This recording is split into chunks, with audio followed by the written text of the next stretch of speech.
Welcome, everybody, to Latino Free Minds. To the people that are going to watch the replay, thanks for joining. For the people that are going to jump in here live, hope you enjoy the conversation. We have Christian with us today. Danny had to take care of some issues, so it'll be me and Christian. And there's a lot of things going on today, especially with the border.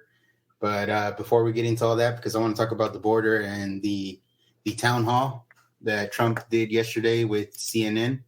So we'll try to hit on that, and then whatever else comes up. But Christian, welcome back to the show. How you doing, man? Good, man. What you want to talk about? Some quid pro quo, or what? Some border talk right now, real quick. Some border talk. There's a lot going on there. So.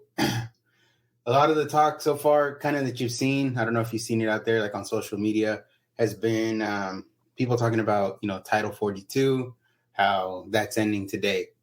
So just to kind of, I guess, put it in a nutshell, what Title 42 is, it was implemented when Trump was in office in 2020 due to COVID. And basically, migrants that get apprehended had to wait in Mexico due to the health risks of COVID. So that's Title 42, was started under Trump during COVID. So basically was that remain in Mexico kind of thing, right? Right. So since the COVID, the national emergency for COVID was ended today, then it ends Title 42 because it was tied into COVID. So the government releasing emergency powers? I know, right? So yeah, they all of a sudden, and so Title 42 ending today because of COVID emergency ending is what everybody's kind of concerned about, right? So right now, well, with Title 42, like I said, if someone would get caught, they'd have to wait in Mexico until they had their time to get seen again or whatnot. Before that, prior to Title 42, we've always had Title 8. So you're going to hear about these two, which I would just kind of put in a nutshell. It's a migrant can get apprehended at the border, and then they can get questioned if they're claiming asylum, whether that claim is credible or not. So if they think it's credible, basically, the person's allowed to stay. They get a date to see, whenever they're going to see a judge or whatnot. And basically they're in the country. If it wasn't credible, then that person gets deported. So, Title 8 has been in place for a while, but Title 42 made it so that if they got apprehended, they'd have to wait in Mexico. And Title 8 allows, if they have a credible asylum claim, allows them to stay here. So that's the difference, right? And those are probably the two that you'll hear about the most. So again, with that being said, everybody's worried that Title 42 goes away, and now all the migrants that are there waiting in Mexico for them to come now can, in a sense, not to sound dramatic, but rush the border, right? Because now there's no waiting period. Now you can come in, claim asylum, and then it's up to them to basically convince whoever's interviewing them if that asylum claim is valid or not. So that's the fear, right? Having a lot of people at once trying to cross the border because they were all just kind of waiting in Mexico. So I don't know what you think of that. Yeah, man. So it just sounds like the floodgates are open, and you don't want to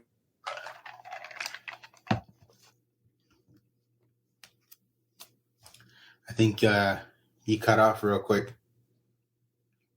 We'll see if Christian comes back on. I think his feed Oh, I think your feed kind of cut off a little bit. Oh man. Oh. Yeah. No, well, I just, it sounds like the floodgates are open. You seeing things on Twitter where people are waiting around. I think even there's a little, kind of a gun show yesterday where they're shooting at each other. I don't know who it was, but there's definitely activity at the border. Mm-hmm. But when you open the floodgates like that, not everybody, coming with good intentions. Right. And then that's true, right? And not all of them, again, because, I think this is where people get manipulated and think it's all Latinos. It's not Latinos. It's a lot of different people from different countries. So, we kind of got to, in a sense, try when we're talking about the border, not just think about it, it's anti-Latino thing. If I want border security, it's I'm against Mexicans or I'm against Latinos. That's not the case. There's a lot of other people that are mixed into that. And I believe last year they stopped 98 suspected or people that are on the terror watch list at the southern border. So, it's not like we're just trying to stop Latino people. It's other threats that could potentially be there. And it's, I think one of the harder things is because, when we hear the border, we're Hispanic or, Latin, whatever you want to say. But when you think of, somebody crossing the border, we think of our aunt, we think of our uncle, we think of our parents, their trip, through the border if they had to make that necessary trip, so, we're, of course, we're going to have a little bit, well, my family's gone through it, so you're putting them in that shoe, but you got to think at the broader, aspect. Not everybody is your tia or your tío, or, want best for you. Yeah. Right?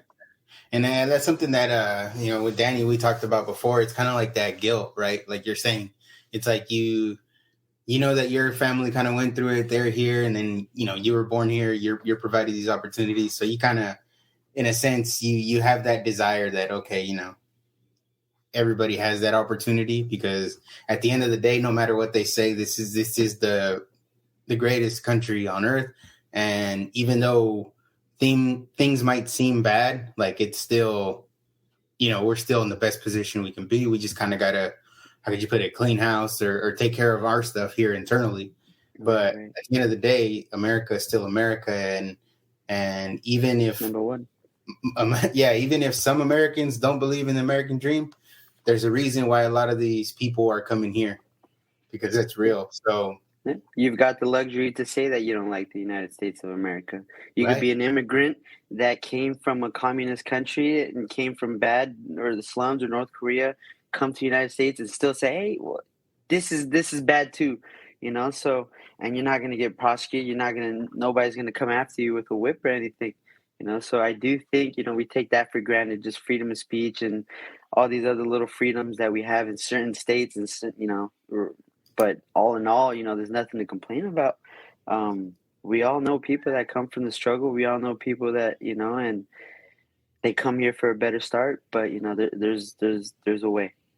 Yeah. And it's funny right now. You said that, oh man, I'm going blank, but you said whip. And that was a big controversy with the border, right? As far as the Border Patrol would be. Oh, using the reins, right? But that's the media manipulation, right? We told you. I think when we had Art Del Cueto on, he said, he's like, yeah, no, that was, pretty much fake news, right? It wasn't true, and they were just using those optics as manipulation. So I'm gonna play you this clip just so you guys can see, or you can hear how the media responds to something, right? And how they use their feelings, their whatever it is that they have to manipulate people. So, you just check this out. Listen to this. Southern border is not just Mexicans. It is Haitians. It's Africans, as we've seen, particularly with that issue with the Haitians being whipped with the reins or the horses. But what is there? Well, let me just correct you right there, because actually the investigation concluded that the whipping did not occur. I'm sorry, I saw it differently. They were whipped with something from the horse, reins from a horse. I maybe the video or the picture was fixed, but what I saw was totally different. I'm sorry. Yeah, I'm going to leave you as corrected. What happens? So you see, so the guy's telling her, we did the investigation, and it turns out nobody was whipped with horse reins. And what does the journalist or that media person says? She says, I'm sorry, I saw something different. So, at the end of the day, the truth can come out after time. And if they don't want to buy it, they're not going to buy it. And if they don't, well, that's the media source, right? They're going to put out the story they want to put out. Well, the worst part is it's the same picture. We all got the same picture, whether you're Democrat or Republican. There's no left picture, left, right picture. It was the same picture. Yeah. And, clearly you and me can see, anybody can see in that picture that it's the reins to the horse. You can follow the guy's arms. They're holding the reins. It wasn't a whip where he pulled it back and you see it snapping and breaking wind, So it's just that propaganda arm, because there was enough people screaming saying it's a whip, it's a whip, it's a whip, that people that had the picture in front of them and they can clearly see, but there's enough people yelling it's a whip. Mm-hmm. Yeah, they're gonna yell it's a whip, right? So you froze up again a little bit, but this is Mayorkas, right? And nobody, he's not the best. And even, he's out there on the podium and he's saying that this isn't true. So again, it kind of shows, right, what journalists have an agenda. A lot of the media has an agenda, and, they can be hit with the truth and all that. And they still, whatever they believe in, if the sky is red to them, it's going to be red no matter, how many times you tell them it's blue. So, so kind of going back into the border, right, and Title 42, Title 8, all that stuff. So just to give you guys an idea, so in the fiscal year 2023, so when it comes to the Border Patrol, it is counted from October to September. So for this right here, this year, current year, it's October 22 to today, let's say. So in that time frame, which is October, November, December, January, February, March, April, May, about 8 months, they've had over 1 million encounters at the southern border, right? So that's 1 million people that have tried to cross the border, the southern border. And just to kind of give you guys a breakdown of those numbers is, let's see, where did I put that? So far this year in 2023, there have been 419,000 migrants expelled through Title 42. So meaning 419,000 migrants that are basically, if they decided to wait in Mexico, have been waiting in Mexico. So if they didn't, maybe some of them said, no, I'm not going to wait, I'm going back. And they went back. But let's just say that encounters that are reported, it's 419,000 that have been reported through that. And, that's the fear that maybe a lot of them didn't go back and they're still waiting. So Title 42 goes away. I don't have to wait in Mexico no more. I can, try again.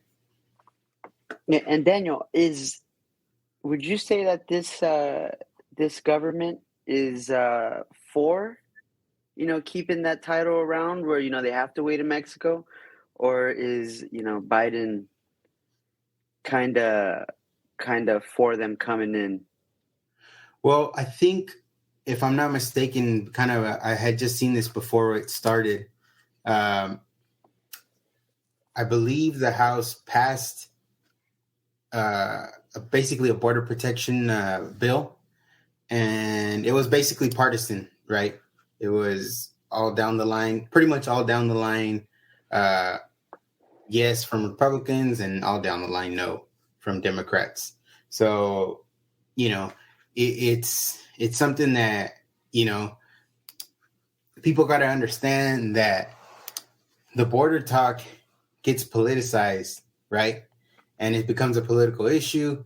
And at the end of the day, one party panders more to the migrants than the other. So, both parties, I would say, are not anti-immigrant. They just have different, policies they want to set in place for it.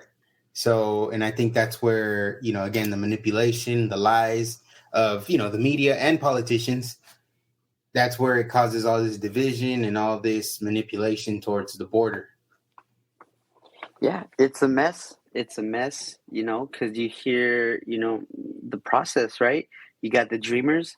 They're still, their future's up in the air. That's unfortunate for them, and, you're talking about a partisan thing where the left isn't doing anything. The right can't do anything that they're promising because the left doesn't want it that way. And, like you said, they all have their own policies that they want to implement. And it just feels like they want to take credit, we got them in through this way, but just to put the little conspiracy hat back on, it makes me think, that the left, like you said, they pander a little bit more to, a certain social class or whatever, or, immigrants, whatever it is.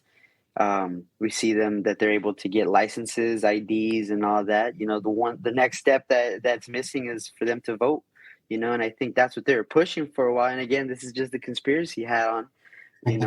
They're starting to figure out that the Hispanics, Latinos, the ones that, are coming over here, the hard workers that actually want to do something here and do, better themselves, they come with conservative ideas. And, that doesn't help the left too much either. And I think that's what your whole, lead is about, finding those things where we have in common, more common, than this, this perspective that we're getting from the media. Yeah. Right. And that's the point. I think we said it from day one. It's like, try to give people a different perspective. And then at the end of the day, you decide whether you agree with it or not. If you don't, well, what can I do? It is what it is. But that's the thing that's missing nowadays, right? You can't even disagree without being called something or without being labeled something that, you hate this, you hate that, you're anti this, you're, whatever labels they are, right? You're a Nazi, you're a racist, and it's just like, no, it's not that. I just don't agree with it. Right. And, it is what it is.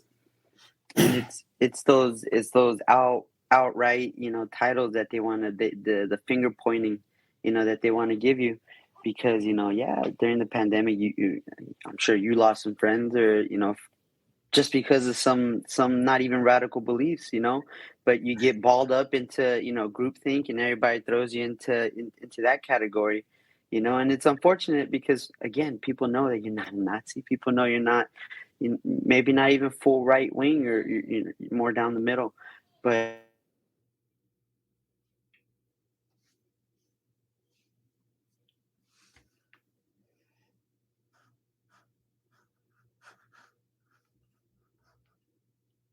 I think I lost you again. Hold on, let me see. It's refreshing.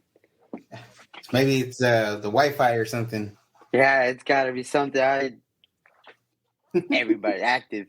All my gigabytes used. Get them off. If they're not watching, get them off. I'm taking.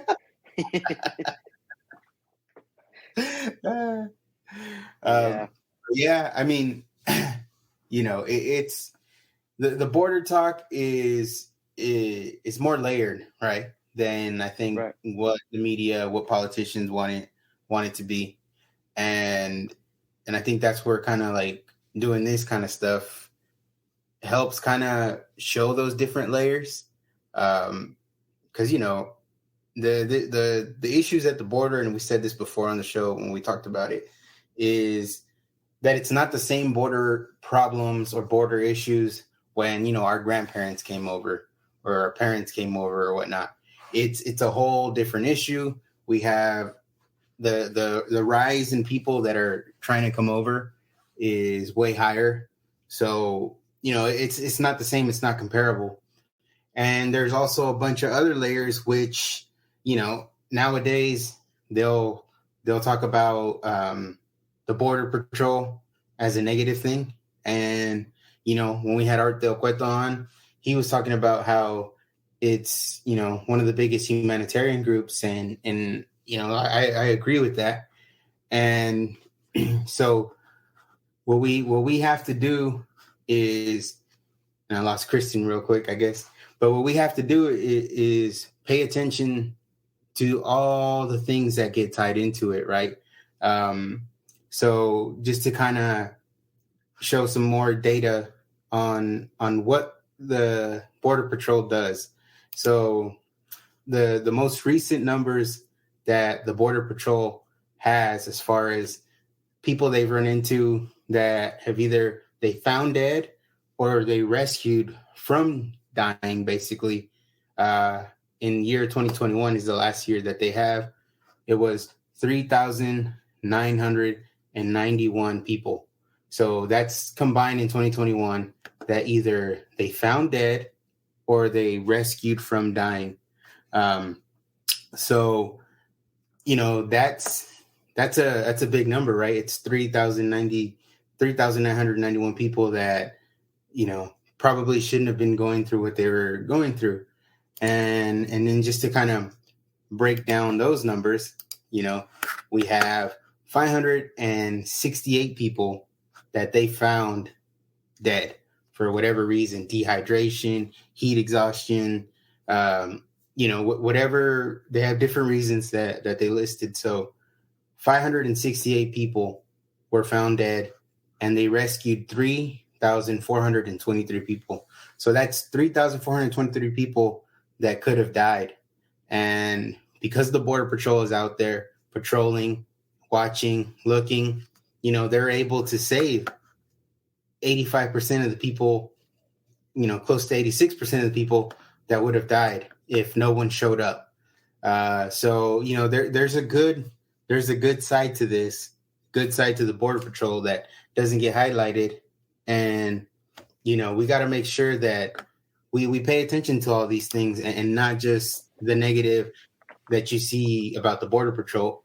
So I don't know how much of that you caught. I kind of saw you went away, so I kind of just kept going. But basically, just to sum it up for you real quick, is I was talking about the numbers that they have, the most recent numbers for deaths and rescues combined that the Border Patrol found, because the Border Patrol gets a lot of negative, publicity, right? So combined, people they've rescued or found dead is 3,991. And this is the breakdown of that. So 568 people they found dead, 3,423 that they rescued. So people that could have died but didn't because someone showed up. So this is the data, and we need to, how could I put it, highlight this data because it's important. It's important for people to see the positive that the Border Patrol, contributes to in what they do.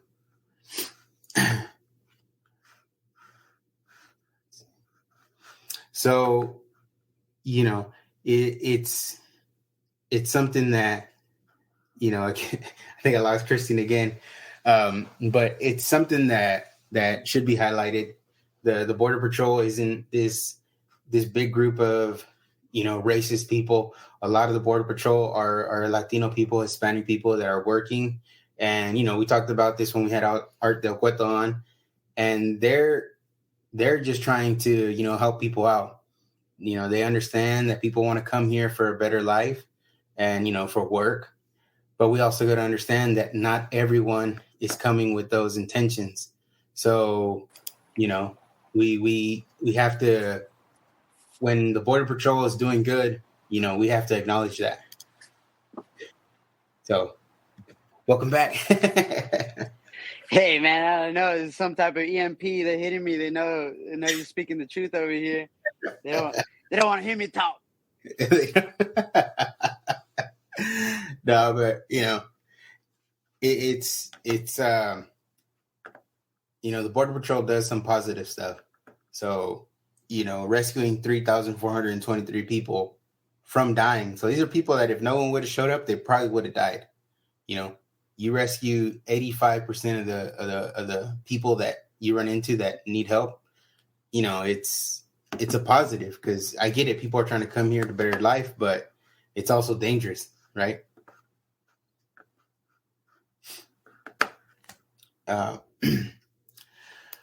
And so with that being said, is the other layer to it is also the drug layer, right? The drug trafficking that happens. And we have to take that into consideration, that the cartels, or, you know, whoever is taking advantage of open borders. So, you know, that's the other layer. Like I was saying, the border is a layered conversation. It's not anti this, anti-immigrant. It's not that. It's so many other things that are attached to it.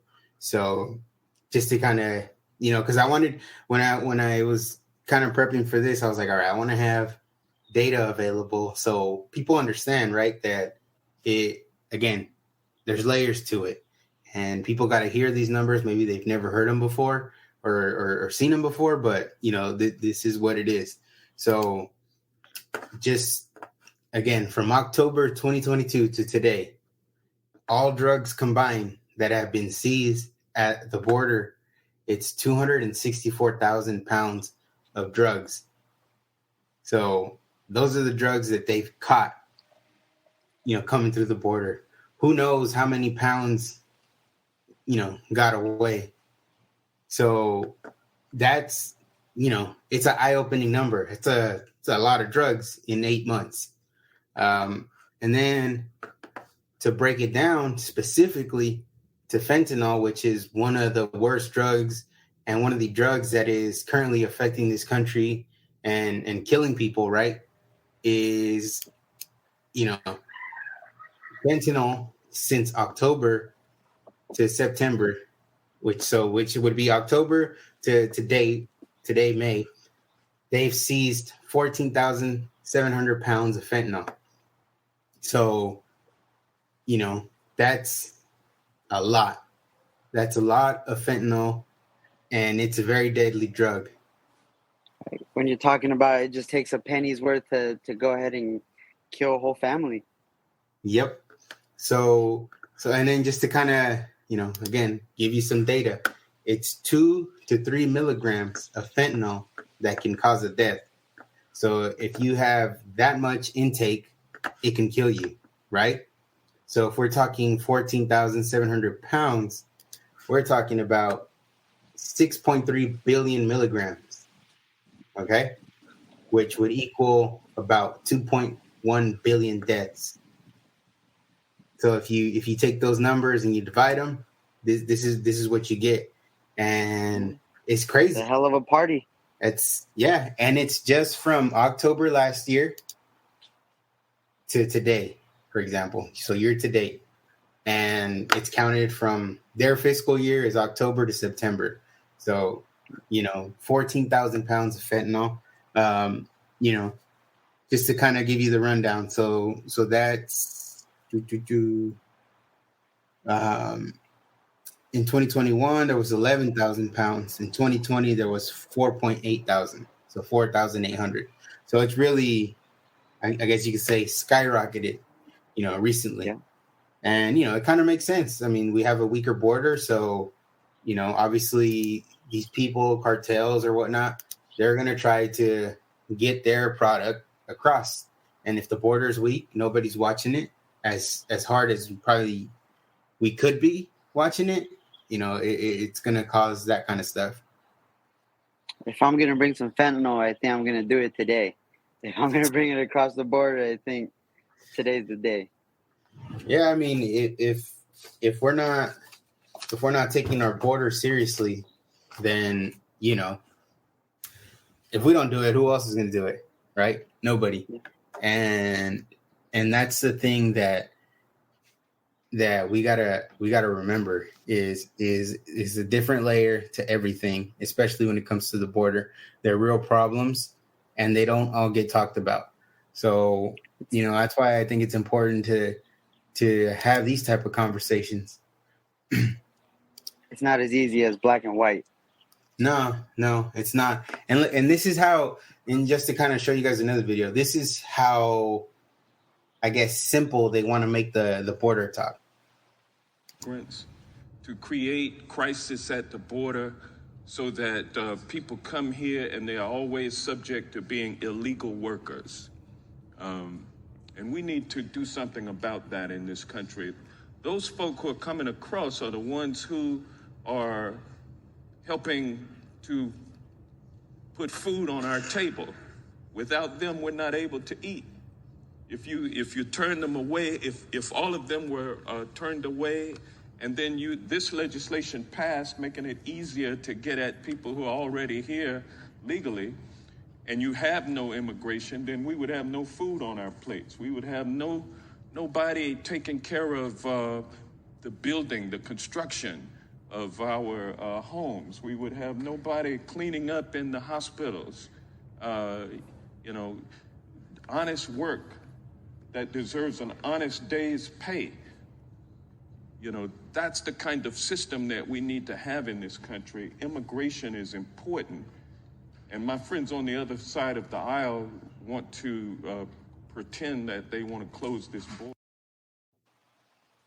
So you see, it's like it's simplified, right? And it sounds, would you say, okay, I agree with the saying, right? There's a lot of hard workers that come in, do a lot of the jobs that, a lot of the hard work, hard labor jobs.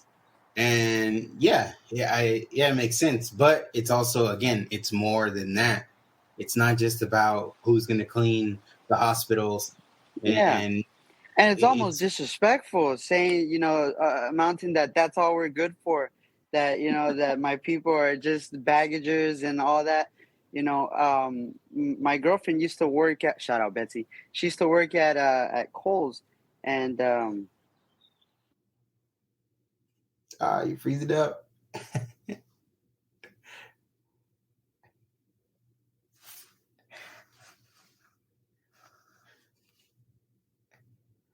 Let's see if it comes back on. I don't know. Damn. Forgot to run this one back. But and if I can spit it out, my girlfriend Betsy, she used to work at a Kohl's, and there's other cashier ladies, and while Betsy was going to school, she would show up with her homework, and these ladies, working at Kohl's, they're like, oh, that's easy math work, I'll do it for you. They're engineers, in their countries. They were, doctors in their countries, in Turkey or wherever they were from, and here they're working behind the cashier, so it's, again, and like you said, they're hardworking people, some of these immigrants, some of them, right? Yeah. I was at Home Depot today, and I'm seeing a guy standing on corner is his battle every day, waiting, hoping somebody passes by and trust him enough to do some work around his house, and what separates me from that guy? Not much. I don't have a degree. I can just speak English pretty good. I can, and maybe literacy. That's pretty much it. What I have on him, So, yeah, man. So it's more. It's more than just we're baggagers and stuff. But I get it. It's not just. Yeah, I think that's what. Person. Yeah, exactly. And the border silhouette where we all fit through, and it's like. Exactly. I think that and I think this is something that Trump was kind of trying to say too, is like when it comes to border and immigrants, we should base it off of merit, right? What are they bringing to the table? People like that, right? That if they're doctors from their country, we should take that into consideration. And I don't know if it's some sort of exam or test they got to pass out here, where they kind of prove, okay, they got the skills. Like, if they're a doctor in their country, they come here, you would imagine that they're able to also, we're humans, right? They're treating other humans as well. So would imagine do that here. We've got it so reverse here where, the welfare system kind of praises you, right? If you're down and out, they want to keep you there. And if you stay below 30,000 or 25,000, 10, 15,000, we'll help you out even more, right? And I feel like in Mexico, I've heard the story where our grandpa, a lot of people didn't like our grandpa because he had some land in Mexico. and they would say, well, why does the government give you, fertilizer? Why does the government give you seeds? Why do they give you all this? He says, because I'm a landowner. I own the land. I'm going to do something with it. You don't have land. Why would the government give you fertilizer? Right? And if that's what they're doing in Mexico, and we got it all reversed where we're, the welfare system, I think, has got it. I understand it, but, it's one of those, Yeah. If you make me comfortable sitting down in the couch and I can get by that way and I got that type of attitude, I'm going to take it, man. I thought about it. But think about it, but you can't give in, right? It's yeah, it makes it easy and kind of like, again, we talked about it before. It's like it takes people's work ethic or their drive to try to make their situation better, right? To try to have a better life. It tears that apart, right? It takes that away from people. And yeah, I think the welfare system, it has its, how could you put it? It has its positives, but obviously, we're all, we're alive. We see it when we're out at the store and stuff like that. There are people that are taking advantage of it, right? Yeah. Like you said, if you can get by and you don't have to lift a finger, and like you said, and you got that kind of attitude where it's like, hey, cool, now I don't got to do anything, then you're not going to do anything. It's just so EBT card gave me $200 a week. Come on. And then more and more, they take those everywhere now. It used to be just grocery stores. Now you can pretty much spend on anything. So they can buy lead merch through the EBT card. Go ahead, do it. We can buy this shirt right here. You see it. You see it. You like it. But no, man, for real, it's like it's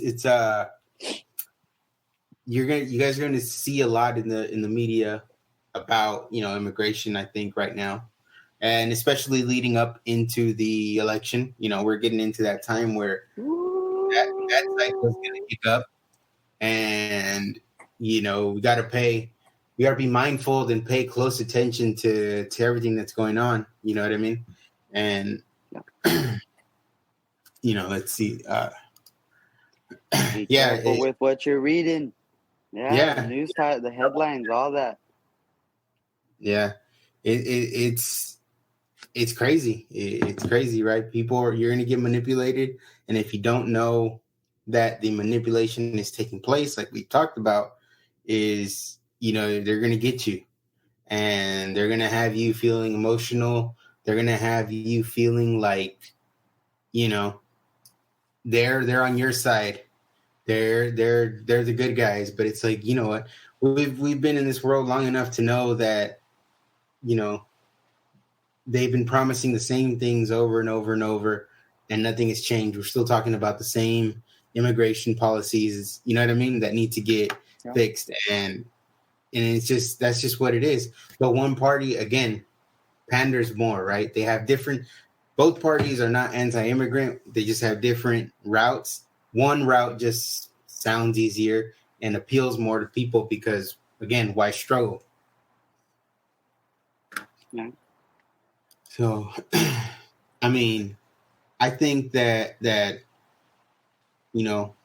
Border Patrol, what they're doing, and having a good, how could you put it, system in place when it comes to the border is very important because, like I said, now you have, the fear of getting thousands of people trying to come in at once.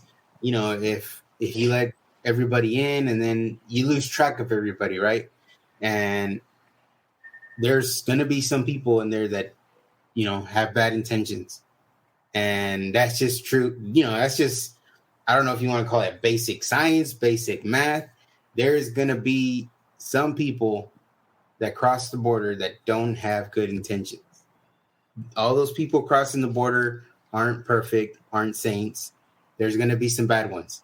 And we have to not be too prideful to where we can't even admit that.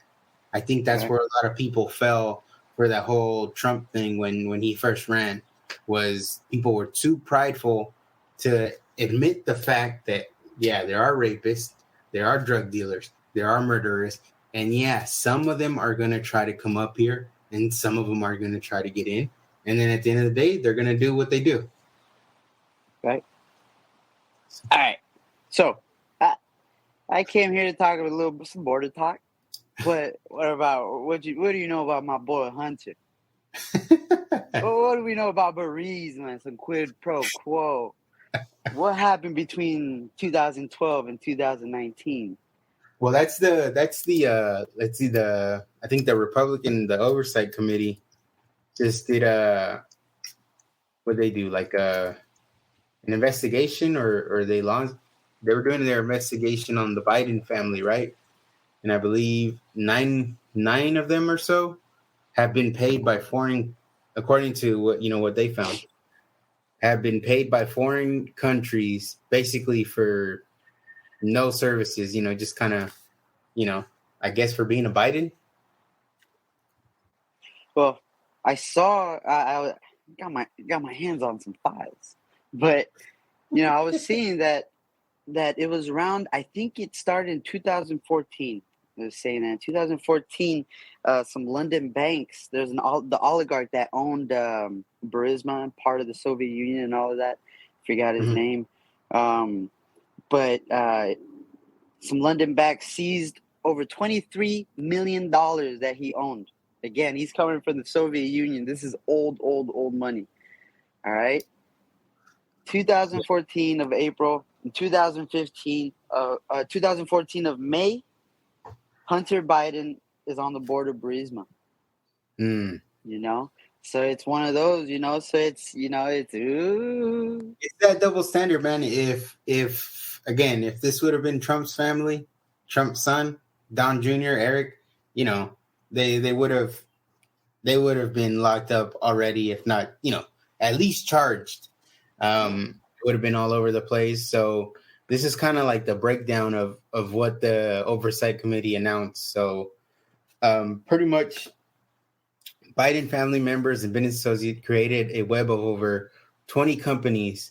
Most were limited LLC, limited liability companies formed after Joe Biden became vice president. So the Biden family received millions of dollars from foreign sources. So bank records show the Biden family, their business associates, and their companies received over $10 million from foreign nationals and their related companies. The committee has identified payments to Biden family members from foreign companies while he served as vice president and after he left public office. So, and I believe they were saying that these are like shell companies, so they don't even do anything. It's just pretty much they're there to administer payment for whatever reason to Biden family members.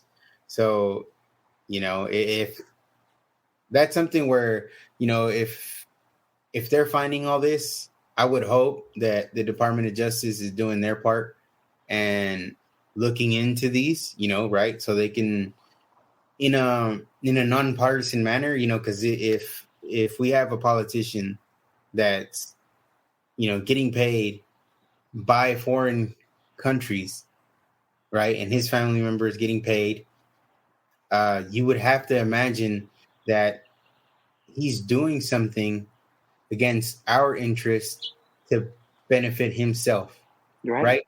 I mean, 2016 comes along, and that's when Biden goes ahead and tells Ukraine, we're not going to give you any more aid until you stop investigating who? My son.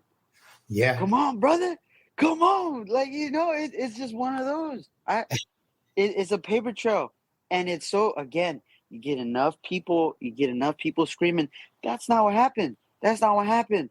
And then you're like, oh snap, I am alone on this. I am. Mm-hmm.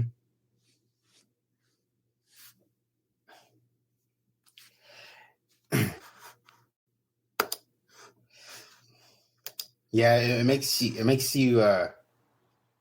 wonder if you're, crazy. It makes you wonder, am I alone? Am I alone on this? Come on, man. Come on, man. Get out the pool. But, we'll see what comes of that. I think it's interesting, obviously, he is the president, so they're probably going to try to keep it as quiet as possible. Again, they become partisan, so it's hard to believe that they would even go after him hard, right? Or like they should, not even hard. They should. Not as hard as they should, but Daniel, if we go back, Hunter was on the board in 2014. In 2015, the White House starts expressing their feelings about an ex-president's son or a sitting president's son being they're talking about it. And why? It was in the middle of the elections. It was Hillary. Hillary's trying to destroy Biden and the Obamas or whatever. She was running for president, right? So that's how quick the White House was to, it is kind of weird. Forward a little bit to 2019. We're talking 2015 to 2019. Now the laptop, now him sitting on is Russian disinformation. Yeah. And even that was like those 51 people that, or intel personnel that signed that it was disinformation. I think even those were like recruited by the Bidens. So, which is like, okay, it's crazy, man. The standard, it sucks because it's only there on one side, and they're getting away with it now. But I think like Danny has said in the past few episodes is with time the truth will come out. So all these lies, these cover-ups that they've done, the intel committee that signed all that just to kind of fool people into thinking that it was Russian interference, that laptop, it'll come out, and it has come out that they were practically recruited by the Bidens to nepotism, Daniel. It's nepotism. It's all for their own gain. You got the job because you knew the Bidens. People getting in trouble for saying they know Biden, that Archer guy that did time for saying that he knew the Bidens. So, again, another colleague of Hunter Biden, right? He's hanging around with all these shady characters, but we can't, no arrows point to him, even though there's a paper trail. So it's like, the way I see it is nepotism. He doesn't know anything about oil and gets himself onto the board of like the only energy company in Ukraine, the only energy company that has licensing. After an oligarch the owner gets 23 million wiped. Come on, man. Yeah. And the main investigator gets silenced. So hey. Well, we'll see. It'll all come out. It's coming out little by little, and we'll see at the end how it all plays out. But were you able to catch the town hall yesterday? Just the good parts. Just the highlights on the. The highlights. No, I watched. I think I probably started watching halfway through it because I didn't know. Well, I knew it was on, but like I had forgot it was on, and I don't watch CNN, so it's not like I'm up to date with their programming, right? And it's kind of one of those things like, oh, right, he went on CNN, but hey, they need. Well, shout out to CNN for inviting the dude, man. Either you need those clicks or something, man. But if we want to talk about freedom of speech, that's what it's there for. There's other people on Twitter mad that CNN was having them over. Yeah. But, hey, man, it all goes back to the discussion where don't just dismiss me, critique me. Talk to me, and then I'll critique back. But once you start, it's all, if you get emotional, I don't want to talk to you while you're emotional. I want the hard facts, So yeah, I'm gonna show like about 3 or 4 clips from that town hall just so you could kind of get the vibe of it. I think he did okay. I think he did okay overall because it is CNN, and obviously CNN. Daniel, these people are gonna act like they didn't miss this, like they did. Like this isn't what we've been missing in this doomsday. Bring that it was back. Probably their highest ratings in a minute. They need Trump in office, so they're gonna bring cable back. So here's like I'll kind of show a few, and then just kind of so you kind of get a vibe of how it went. Race. If you are the Republican nominee and you are in that 2024 race, will you commit tonight to accepting the results of the 2024 election? Yeah, if I think it's an honest election, absolutely, I would. Will you commit to accepting the results of the election regardless of the outcome? Do you want me to answer it again? If I think it's an honest election, I would be honored to. And right now, we are so far ahead of both Democrat and Republican. And you know what? If I don't win, this country is going to be in big trouble. It's so sad to see what's happening. But no commitment there on the accepting the results regardless of the outcome. If it's an honest election, correct, I will. Okay, so not committing to accepting the 2024 election results or acknowledging what happened in 2020. President Trump, I want to thank you for... So you kind Why are they standing? First of all, why are they standing? I don't know. I think that was the last segment, so they were standing. Oh, okay. That was towards the end. But you kind of see that vibe, right? Like, it wasn't just like, okay, I'm asking you this question. He gave his answer, which, I mean, you know, he's telling you if it's an honest election, it's like, yeah, I'll accept the results, right? And I think it's because, you know, it's for the mainstream media, it's a foregone conclusion. The 2020 election was perfect. Nothing to see there. You know what I mean? And that's the angle they're taking. I think he's not your average politician. He's not a politician at all, you know. So they want him to give these politician answers where he's beating around the bush and dancing around the, you know, because obviously, you know, there's some people that don't think it was rigged. You know, they hate even hearing about it anymore. You know, so he doesn't want to hurt those fans or whatever, followers, lobbyists, whatever it is, you know, the donors. And, you know, he's just being himself. He's being himself. Yeah. He's being who he was when he got voted in, what he got voted in for, you know? Yeah. And then I believe their first question was about the 2020 election. So then they had I'm kind of going to jump ahead, but they had like a group after that, you know, CNN had that, you know, they watched the what do you call it? The town hall and kind of had him react. So just so you could kind of see, again, the media, CNN had an agenda. So just kind of check this out right here. Does it bother you that he keeps talking about 2020 and not 2024? I'll ask you first. This is Jonathan Leslie. He's 40, Republican, voted for Trump twice. How do you feel about those lies? So I feel like part of it's also the media narrative, as you guys asked him the first question at the town hall about the 2020 election, rather than current stuff. So don't you think he could say it's time for me to start talking about 2024, not lies that aren't true? Couldn't the media ask him a question about 2024? Well, there were questions, but you're right. That was the first thing, but that's something that was on our mind. And that's why I was asked first. So it's like the CNN asked Trump about 2020, the first question, but then CNN is playing it as, why is he still talking about 2020? But it's like, you know, CNN, we're not dumb, you know.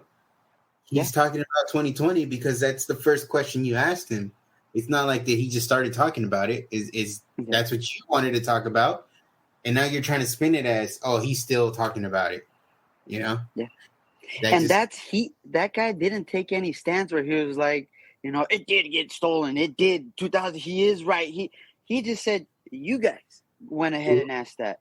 He's not, you know, that there's no other details to label what that guy was. If you want to call him a Chad, go for it. But maybe he's a liberal. Maybe he paints his toenails and does, you know, whatever, owns a chihuahua.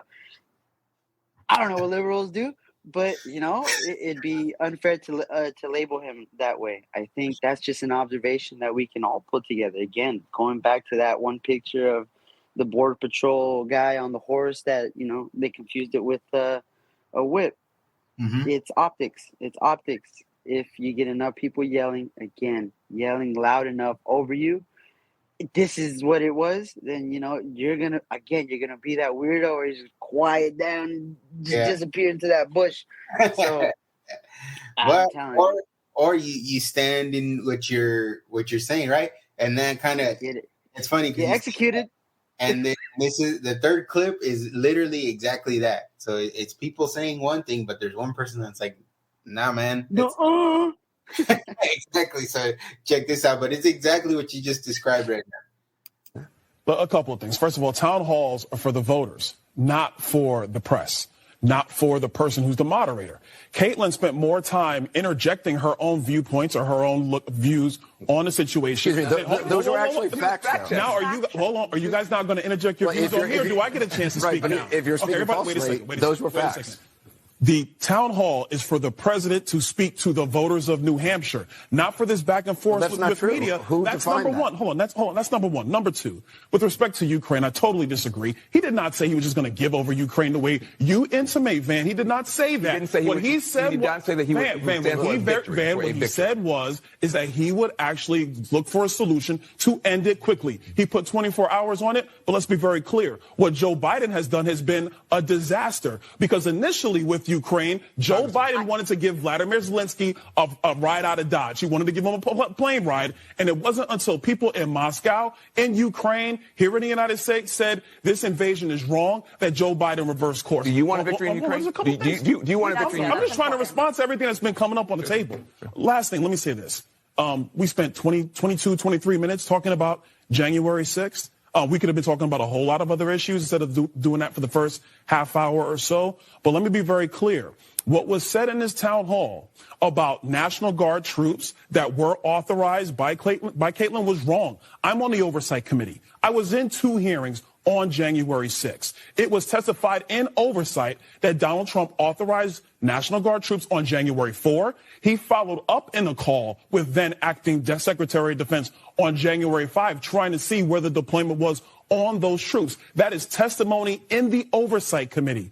Everybody testified in Oversight Committee when Nancy Pelosi was Speaker of the House, except one organization, and that was the Capitol Police. Did you read the because Nancy Pelosi would not allow that. I'm telling you what was testified to in the Oversight Committee under oath. Let me just see. There you go. Yeah, it's a tactic. That's a key point, though. It's like we're talking about things that were testified under oath, not just what was said randomly on CNN or Fox News or whatever. It's things that, if you're under oath, you got to tell the truth. And if you don't, there's a punishment for that, right? God's going to get you. Right, exactly. And if you're on CNN and you're not telling the truth, well, there's no repercussions for it, right? So how many of them apologize for the vaccine, for the pandemic, for the Hunter Biden laptop? None of them go back.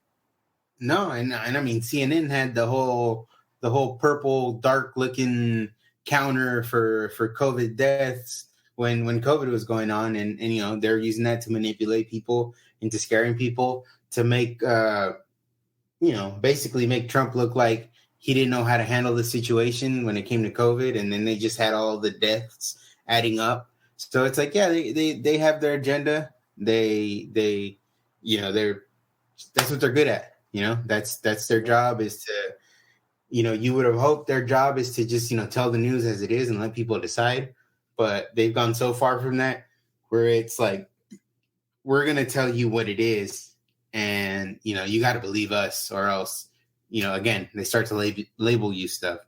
So, it's the media, and we just got to pay attention to it. And I think overall he did fine for it being CNN. You could see the moderator, that lady, was kind of interjecting her stances and trying to make corrections here and there. And it was like if Trump was debating that lady for the presidency or something, and that's the thing. It's like, I would love to see Biden do that, right? I would love to see Biden do a town hall where he's not handed all the questions in advance, and B, he's kind of getting some opposition while he's doing the town hall. So, they need to put Biden up there, and we'll see if they debate, because, Biden's an old man. It doesn't seem to be cognitively all there. It's not trying to be mean. It's just kind of, what I see, what I think everybody sees. Daniel, I was thinking about it, right? How old is he? He's going to be 86, and if he completes his second term? Something like that. 86, right? 86 years old. I can't imagine who would want their grandparents to have that much pressure on them, or even what grandparent would want that pressure. You have, I think it's France going through a revolution right now because they're pushing back the retirement age a year or two, from 60 to 70. Now you got Biden turning 86. You telling me he wants to be there? He's cognitive enough when you got other countries starting revolutions over a couple years pushback of the retirement age? Come on. It's not whether, should he be up there leading, Yeah. It's I don't know. I don't think so. We'll see, right? Because it's, a whole nother, maybe year and a half before we have the elections again. That's a long time. And again, he doesn't look as healthy as he possibly could look. I'm not saying he's gonna die or anything, but just he's a very old man that again looks like he's not 100% there. Yeah. But that's just kind of a lot of what happened yesterday, right? And today. So yesterday with the town hall, today, you had the whole border thing going down. So, we'll see how it all ends up playing out. But, my advice to everybody is kind of pay attention, look at different news sources. Don't just fall for that same pandering, that anti-immigrant, anti-Hispanic, anti-Latino, whatever anti-thing, you're falling for it. Don't fall for it. It's just words that they use to keep you emotional. And then when you're emotional, they're going to control what you decide, right? You're going to keep deciding for and voting for the people that sound nice because you're upset at the other ones that sound mean. At the end of the day, that's how we end up with Joe Biden, a messed up economy, right? The people couldn't take that one guy was mean. Let's go there. Hell of a podcast. Oh man. But no, I mean, that's pretty much everything I kind of wanted to run down today. We'll see what happens with everything, with the election, with that whole Biden investigation, and just what happens at the border. Right now there's a lot of people, I believe, a lot of journalists, like independent ones that are just reporting what's going on. They're down there giving people the real story, the real news, the real images, not just what you get on the news again to have you all emotional and all that. So all the sugary news. Yeah, we'll see how that all plays out. And, it's an interesting, how could you put it? Not story, but just an interesting thing to see, what's going to happen with all that, with all the people down there, and, how just that'll all play out and how it'll affect the country, right? Because at the end of the day, for a country to be strong, you got to have your borders, you got to protect them.